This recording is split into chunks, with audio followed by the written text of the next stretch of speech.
বাসায় তো আমি নথ পরে থাকতে পারবো না, ওইটা তো একদম স্পেশাল আমাদের ফ্যানদের জন্য, আমাদের ভক্তদের জন্য যারা আমাদের ভালোবাসে। সো এবং আমি যখন দেশের বাইরে আমরা কনসার্ট করতে যাই, ওইটা একটা আইডেন্টিটি হয়ে ওঠে বাংলাদেশে, যে আমরা আমাদের কালচারাল একটা আইডেন্টিটি হয়ে ওঠে। তো এই জন্য ওয়েস্টার্নের সাথে একটা নথ খুবই মানে ফিউশন, বাট ভালো লাগে দেখতে। সো এটা আমার এই তুমি যে প্রশ্নটা করলে না, এটা আমাকে অনেক শুনতে হয় সবসময়। নর্মাল ছবি দিচ্ছি, অফিসে বসে ছবি দিচ্ছি, অথবা আপনার নথ করি, তো অফিসেও তো সম্ভব না নথ পরে বসে থাকা, বাসায়।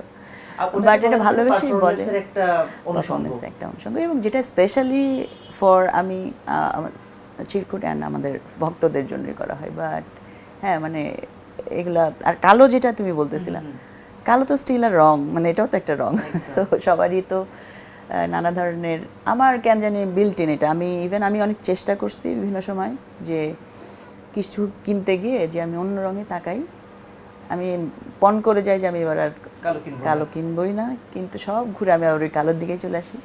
তখন বুঝছি যে এটা খুব ন্যাচারালি আমার ভিতরে আছে। সো আমি আর ফোর্স করি নাই যে আচ্ছা তোমাকে অন্য কিছুতে যাইতে হবে। ওই যে এগেন কমফোর্ট জোন, যেটা কলোনি মানে আমরা জুট মিলে যখন মানুষ হয়েছে অনেক ফ্যামিলিজ একসাথে, তো সো সেই ফ্যামিলিগুলোর যে এনার্জিটা, এইটা খুবই আনপ্যারালাল আমার কাছে মনে হয়, যে এটার সাথে কম্প্যারিজন কোনটাই নেই। প্লাস আমাদের পোস্ট ঈদ তোমার অনেক অনুষ্ঠান হইতো আমাদের জুট মিলগুলোতে। না আমাদের তো জুট মিল অনেক তোমার ইয়ে ছিল, তোমার কি বলে এটা, আমাদের প্রত্যেকের ক্লাব ছিল যেখানে আমরা বাচ্চারা গান শিখতাম, বাবা মারা সবাই তারা তাদের নানা রকম আয়োজন থাকতো। তো আর সবাই একটা ফ্যামিলি মনে হতো তখন, তো মানুষের আন্তরিকতা অনেক বেশি ছিল, সবাই সবাইকে ফিল করতো, খাওয়া দাওয়া থেকে শুরু করে সব শেয়ার করতো।